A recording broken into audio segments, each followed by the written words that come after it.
Good morning, guys. Today is Thursday, July 16th, and we are going to continue with our reading of The Chocolate Touch. Let's review. Yesterday we did chapter 3, and in chapter 3, John was eating his breakfast. Well, first he was brushing his teeth and eating the toothpaste because the toothpaste turned to chocolate and it tasted so yummy. And then he was eating breakfast. And for breakfast, he had a glass of orange juice, he had eggs, he had bacon, and all of those things turned into chocolate. He then had a piece of toast and he had marmalade on it, and I think there was something else, but I don't. Butter. Um, and chocolate milk. Everything turned to chocolate. So he was loving this breakfast. He thought it was the best thing ever. And as we know from chapter 1, he doesn't normally eat too well. So Mom was really excited that he was eating his breakfast well, and Mom promised that if he ate his lunch that well at school, that she would give him a dime so he could buy some more chocolate. And he said, I don't think I'm going to need it, because as he knew, he had been eating a lot of chocolate already that morning. Mom didn't know that. So today we're going to continue. We're actually going to continue with chapters 4 and 5 because they're short again, like chapter 3 was. So we're going to do 2 chapters today so that we can get through the book a tiny bit faster because these are both pretty short. Okay, so here we go. Chocolate Touch, chapter 4. John had the bad habit of chewing things when he was thinking hard.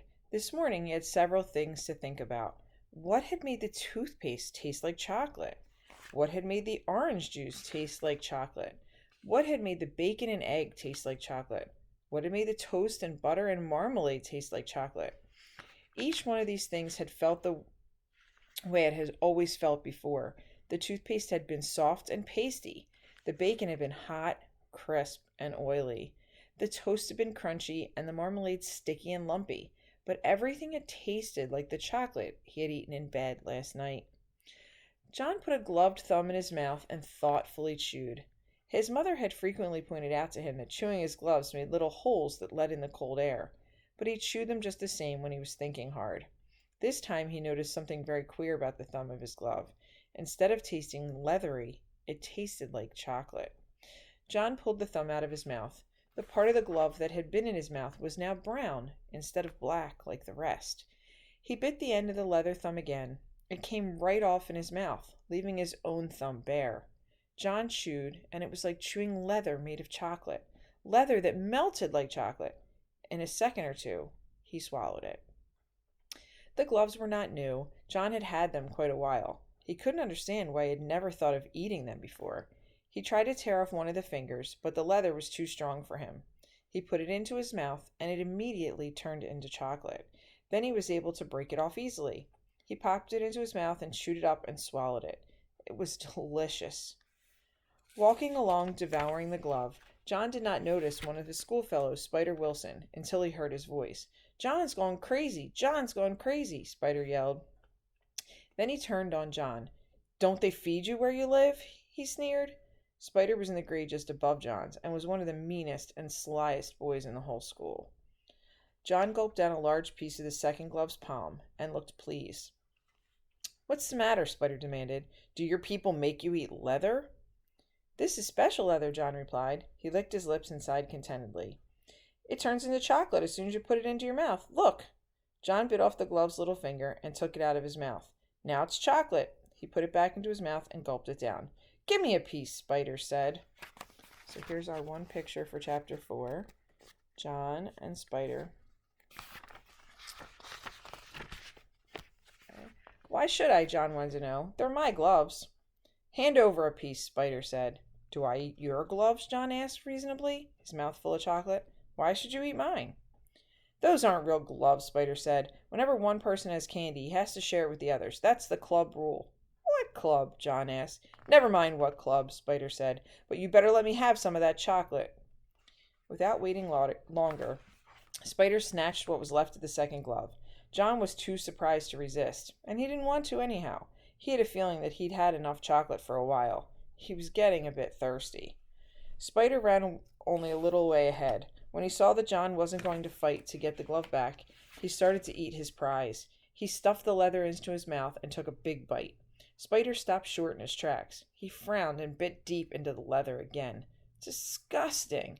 It tasted worse than just leather. It tasted like leather with which a boy had made mud pies and snowballs and patted old dogs. John thought perhaps he might be getting late for school, so he started running. He felt Spider Wilson spitting. Oh, I'm sorry. He left Spider Wilson spitting the soggy remains of the glove into the gutter. Still giggling to himself about the defeat of the enemy, John walked between the great stone pillars at the entrance to the school grounds. He had gone no more than halfway to the main building when he heard Susan Buttercup calling him. She was standing near the jungle gym with some of her friends. "I've got something to show you, John," she shouted. As she came running to meet him, he could see that she was waving something in her hand that flashed as it caught the rays of the sun. It was a silver dollar. "It's a birthday present," she explained, showing him the dollar. "Isn't it beautiful?" The sight of such wealth made John forget the triumphs of his own day. "It's a good present," he said. "Are you sure it's made of silver, though? I once got a whole bag of gold coins in a Christmas stocking, only they were chocolate coins covered with gold paper." "Of course it's real, silly," Susan said. "My daddy said so. You can feel it if you don't believe me." She handed him the coin. John looked at the coin suspiciously. "All right," Susan said. "Bite it. If you think it isn't real, go on, bite it." John felt rather silly. "I can see it's real now," he said. "I don't have to bite it." "But I want you to," Susan insisted. "You weren't sure." "Well, make sure. That's what they always do on television. When a cowboy wants to make sure a dollar's real, he bites it." John put the dollar about halfway into his mouth and reluctantly bit it. His teeth went right through the coin. The part that had passed between his lips was hard but sweet chocolate. Susan could barely believe her eyes. She had given John a complete circle of silver. He sadly handed back a crescent. John didn't know what to say. Susan couldn't speak. Tears trickled down her cheeks like rain down a window pane. She looked at the piece of dollar in her hand. She looked up at John, whose face was red with embarrassment. "John Midas," Susan blurted out at last, "I hate you." She turned and ran away before John could think of anything at all to say. And now we're going to continue with Chapter 5. John hung up his coat, got his notebook and pencil out of his locker, and sat down at his small table just in time for the second bell, when Miss Plimsoll walked silently into the classroom. As soon as she appeared in the doorway, all the chattering and scuffling stopped. The 20 boys and girls sat straight in their chairs and looked straight ahead at the clean blackboard. "Good morning, children," Miss Plimsoll said. "Good morning, Miss Plimsoll," the class answered respectfully. Miss Plimsoll sat at her high desk, blinking her eyes as she surveyed the room. Then she opened a little drawer in her desk and pulled out a spectacles case, from which she took her reading glasses. She removed her long-distance glasses, put on her short-distance glasses, snapped shut the spectacles case, replaced it in the drawer, shut the drawer, tilted her head forward so she could look over the glasses on her nose, and said, "This morning, children, we're going to have an important test." There were some groans and a few oohs and ahs. Miss Plimsoll lifted up one of her hands, and silence was restored instantly. "No complaining, please," she said sternly. "This test will show me how well you have been learning your arithmetic this year. It will be a short one. I'm going to write just 4 problems on the board. I shall expect you to solve them swiftly and accurately, and to write your answers neatly. You will place your paper in front of you now. You will write your name at the top right-hand corner, and then you will place your pencil beside your paper. Sit back in your chair and wait until I give the signal to begin work." Miss Plimsoll turned to the blackboard and began chalking up the test problems. Tests always make John nervous. Besides, his lips were feeling dry, and the taste of chocolate was strong in his mouth. He raised his hand. "Yes, John," Miss Plimsoll asked. "Please, may I go and get a drink of water? Please, Miss Plimsoll?" he asked in a small voice. "Very well, hurry back. We're going to start in a few minutes." John gratefully slipped out of the room and walked quickly down this quiet corridor to a water fountain. His tongue felt thick with chocolate. The cold water would be refreshing. He pressed his foot down on the fountain treadle, and the stream of clear, ice-cold water spurted up from the silver nozzle in the white enamel basin. He lowered his head until the jet of water reached his lips.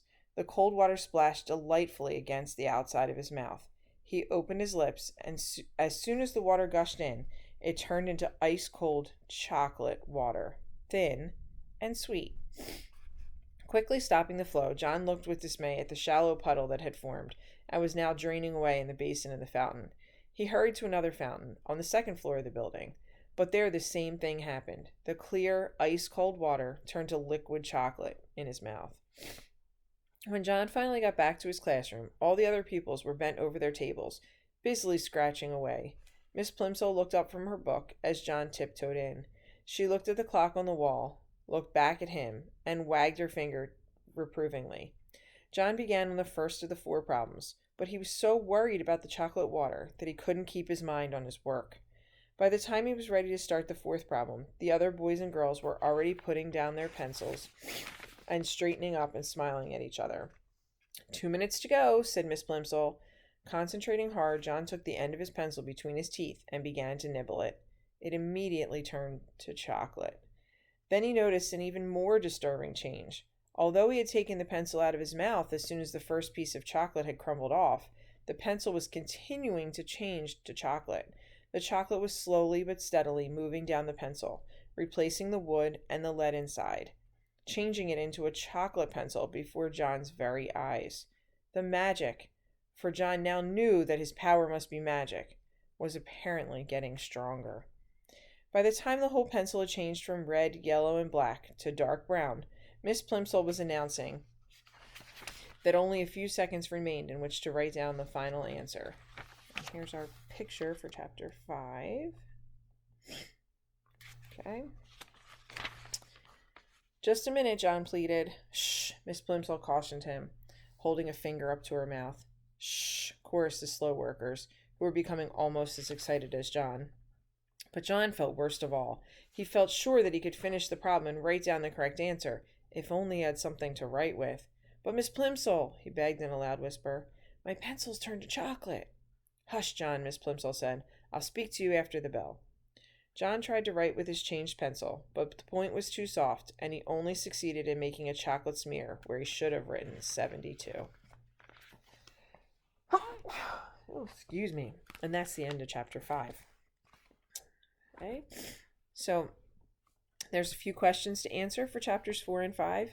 As always, make sure you reach out for help if you need it. We've got lots of teachers here to help you. Have a great day, guys.